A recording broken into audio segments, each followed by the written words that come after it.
Hey guys, it's Adrian, and it's Top 5 Wednesday.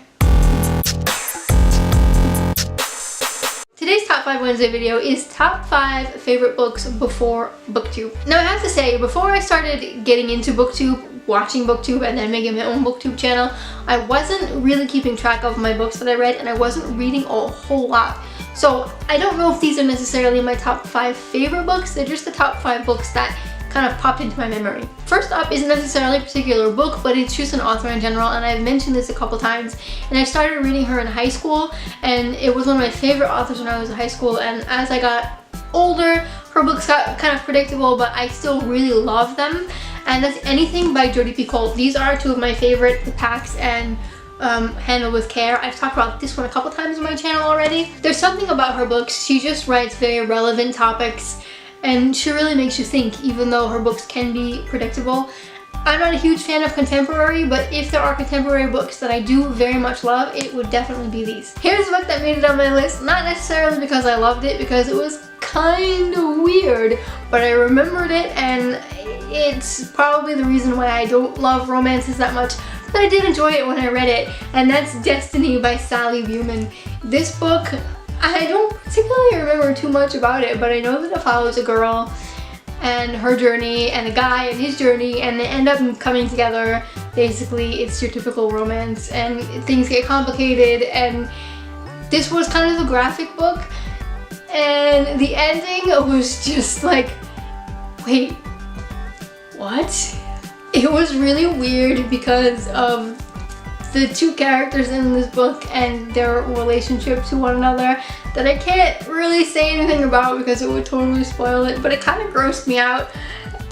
But I was still kind of addicted to this book. It was a weird book. Like I said, I think this is the reason why I don't like romances anymore. But it was one of the most memorable books that I've read, so I thought that I would include it, even though it might not necessarily, actually it definitely is not one of my favorite books, but it was definitely one of the most odd books that I've ever read. Another series that I've talked about quite a few on my channel is the Black Magician trilogy by Trudy Canavan. This was probably one of my favorite trilogies about 4 or 5 years ago, and it follows Sonia, and Sonia is a commoner or a low-class girl, and she shows signs of having magic, and so she's taken into the Magician's Guild, but the Magician's Guild is mostly for higher upper class people.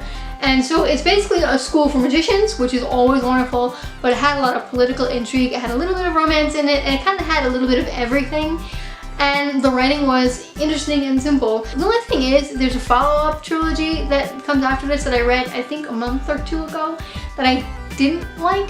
So I'm wondering if I really liked this book before BookTube because I hadn't read that many other books. And now that I'm a more seasoned reader, I can't appreciate the writing style anymore. But I'm afraid to go back and reread them because I really did love the series and I don't want to unlove them.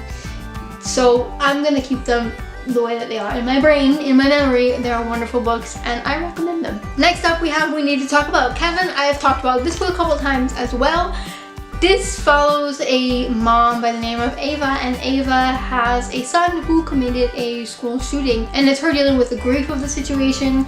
And it follows her journey from before he was born until after the school shooting when he's in prison.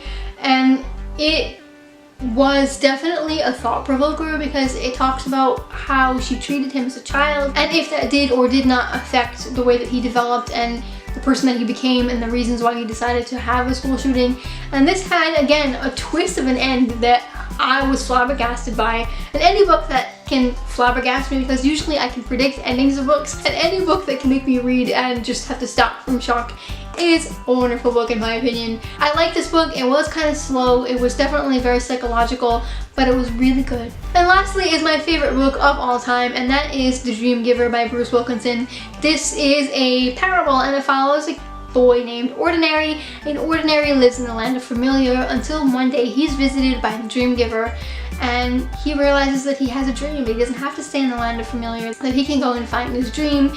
And it follows his journey on getting to his dream, that things are not always easy and things are not always fun and there are discouragements, and it's just a wonderful little parable about having a dream and wanting to accomplish that dream. And that book means a lot to me for many reasons that I'm not going to get into in this video right now, but it's my favorite book. I love this book, and it was way before BookTube. I got this as a present for one of my friends before I moved here to the Netherlands.